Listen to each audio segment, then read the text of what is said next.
Namaste and hello. My name is Kai, and I'm just sharing some of the knowledge that I've gained throughout the years. Perhaps you can use some of it. If not, let it go.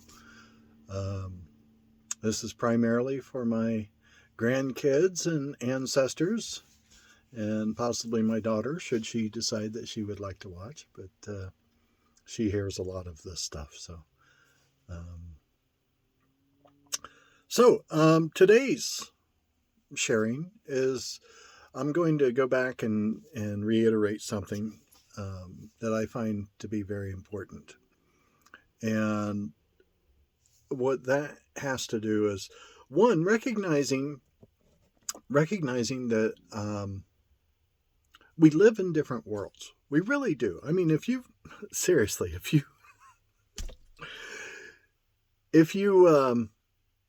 internalize this understanding, if you really give it some consideration, you'll find that it has some pretty amazing benefits to have this understanding. When I live, I've mentioned before, I live in my own dimension, right? So do you. We all do. We live in a world that has never been, no one else has ever seen the world the way we do. We're the only ones that can possibly see it the way we do because we live through a certain set of circumstances that no other human ever has. So we just automatically perceive differently. To the degree that we're able to communicate what our universe is to somebody else who doesn't know our universe, they're living in their own and their own dimension universe, maybe not universe, but dimension. They're living in their own dimension, right? And so our dimensions are very similar, but they do have differences. And so the most arguments and most conflict of any sort arises from the inability of the participants to communicate what their universe is all about or their dimension is all about.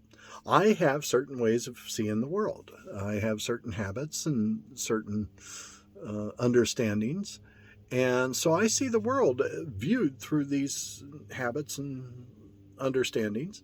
And to the degree that someone can communicate with me their perception of things, if their perception rings true in me, then I will change my perceptions. I'll change my beliefs. And I think this is true for most of us, although some people really get hooked on their beliefs, and by God and golly, they're not going to accept any information into their dimension that is going to counter that belief, because that would leave them on uncertain footing in the world. And what do you do with that? It's kind of a scary place to just be at the mercy of the winds, so to speak. So, communication wise, understanding that we are not, none of us are using the same communication tools. I mean, we all speak, most of us, well, unless you're mute, but we all speak, and we assume that others are understanding what we're saying. Many times, if we don't ask, we won't know. We assume it, and you know what they say about assumptions. And I, for one, am not typically in the habit of asking, what did you hear? I'm trying to get myself into that, but it's not been something that has been important in my life because I travel so much. I'm always on the road, and people don't typically get to know me real well, because by the time they start to get to know me, I'm already drifting off to some other location. There are a few exceptions to that rule. But even amongst those who really know me, it's a matter of, do they really know me? If I was using the same communication skills that I learned from school, and I'm trying to communicate with somebody else my world, my dimension, well, they're going to understand it only to the degree that it kind of matches what happened in their life. And with 8 billion people on the planet, we can't assume that anybody else has, well, we can assume, but it wouldn't make a lot of sense. But to assume that other people have those touch points in their past that say, yeah, okay, I recognize what you're saying because I had something similar happen with me. So, what can we do about that? Well, first off, study communication. Buy a couple of books, get them from the library, listen to them on YouTube, whatever. Study communication. To the degree, since every single thing that we do amongst human beings is rooted in our ability to communicate. I mean, it's fundamental to our understanding of ourselves and others.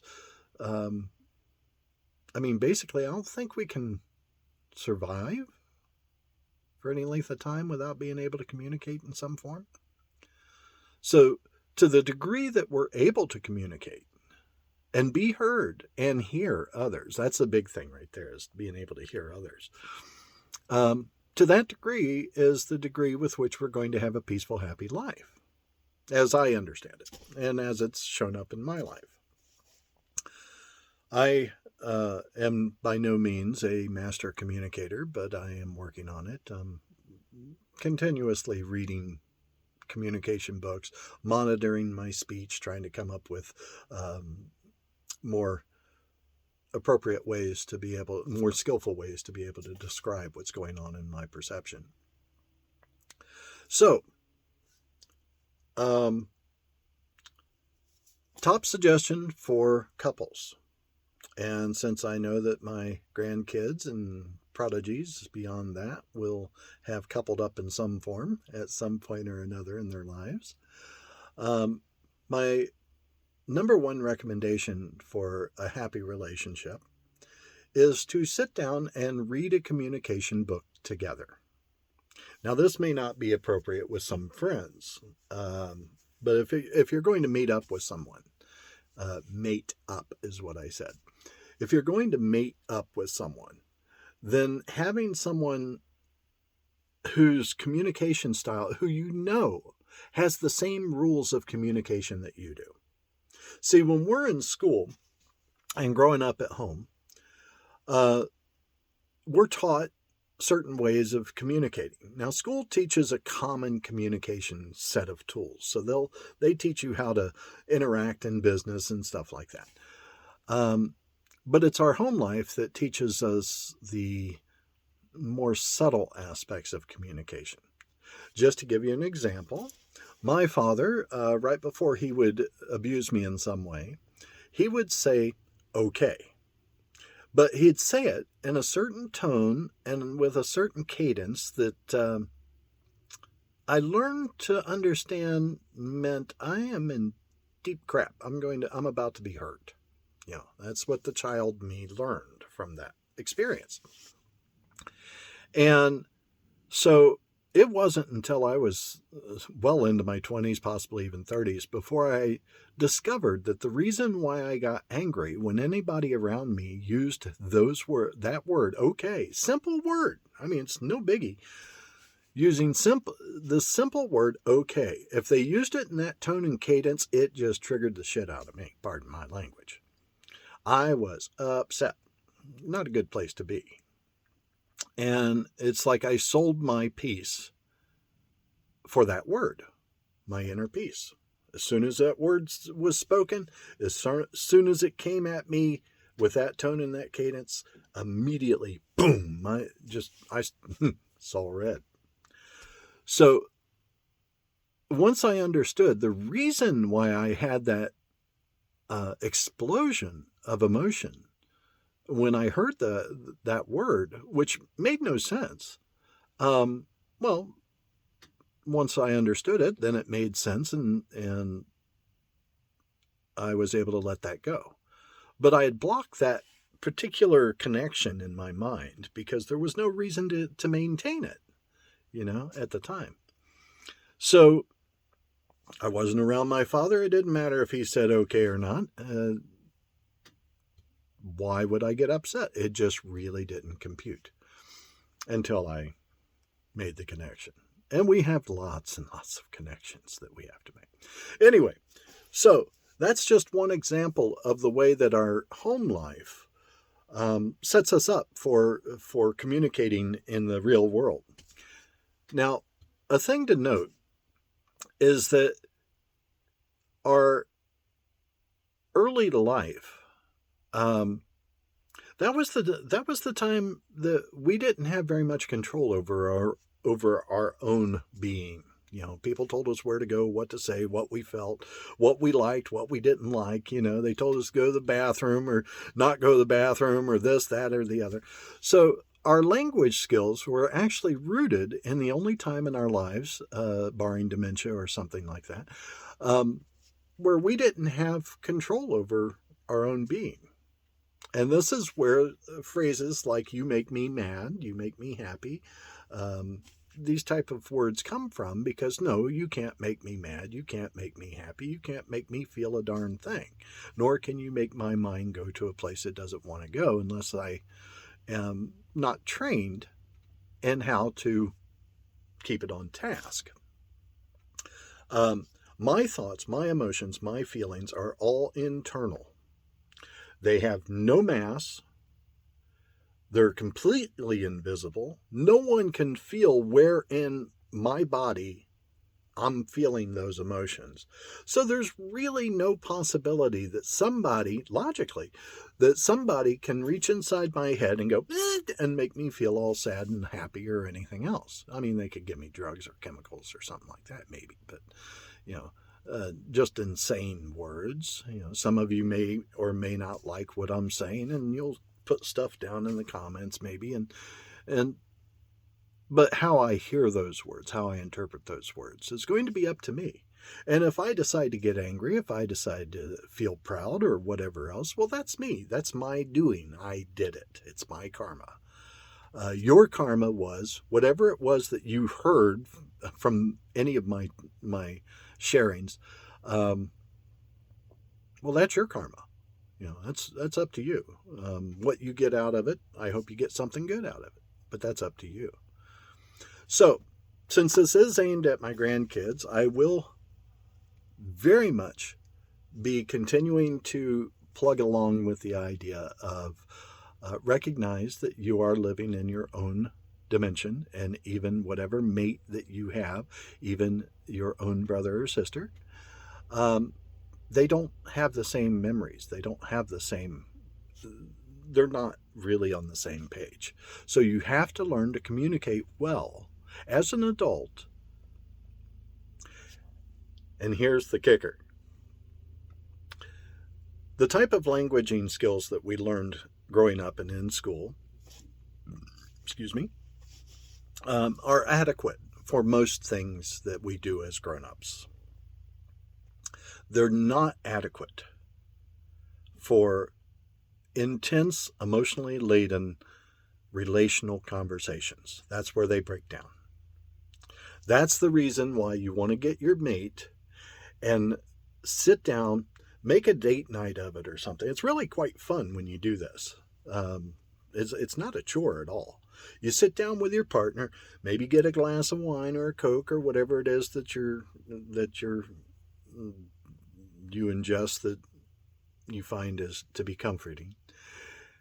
You know, it's fun that I work with I use my hands so much when I talk. I think it's reminiscent from the balloons, twisting balloons. Anyway, so sit down with your partner and make it a date night. Do it once a week or once a month or 3 times a week, whatever you feel is useful. I would recommend for your first combined reading of a book, I would recommend doing it every day until it's done. Might as well get the benefit from it as quickly as you possibly can. So anyway, what you want to do is grab a meal, whatever, and sit down, have a good, for an hour or two after dinner or something, sit down and read a communication book together. Now, I'm going to recommend 3, but there's a bunch of them out there. You can do what you want with them. Find whichever one you want. So my recommendations are uh, Nonviolent Communication, A Language of Compassion by Marshall Rosenberg. Now, to my experience, this is the one that has the most information. It's just got gobs of information. It even has a list of words that we often use that are mistaken because they're not feeling words, they're action words or they're thinking words. But we use them as feeling words. I feel that you're judging me. No, you're not feeling that you're judging me. Judging is not a feeling. That's a thought. So that's a thinking word. So using the word feel in front of judge doesn't make a whole heck of a lot of sense. And it's these little inconsistencies in communication, in how we use our words, that create the major issues in our relationships. So by reading, okay, so that's one book. I'll come back to something. The next book is Fierce Conversations by Susan Scott. Darn good book. And another one is Radical Honesty by Brad Blanton. Now, radical honesty, when they talk about radical, they're talking about the nourishing root in a plant that helps keep the plant alive. So basically, it could have been equally named nourishing communication, but that wouldn't have sold as well because you got to get something with an impact, and there you go. So radical honesty, and it's about recognizing that, yeah, we are in our own dimension. We are in our own little world here. And we're trying to communicate what's going on for us to someone else who may or may not be able to know how to say it or hear it. Because there's a matter of hearing what someone else is saying too, hearing beyond the words. So anyway, you sit down and you read the book and you discuss it, maybe a chapter a night or two chapters a night, and you discuss what it is that you read in the book. My recommendation is stay away from the very challenging topics until you get the book read at least, but discuss everything else, And in this way, you're going to change your communication skills. You're going to upgrade them to adult level. And you're going to find that you accept responsibility for your own emotions. And when you do that, life becomes so much easier. Oh my God. So that's where I'm going with that right now. I have somebody waiting to go up on top of a mountain with me, so I need to roll. Hope you got something out of this. And kidling, pay attention to what I'm saying here. Okay? Much love, much respect. May your life be joyous.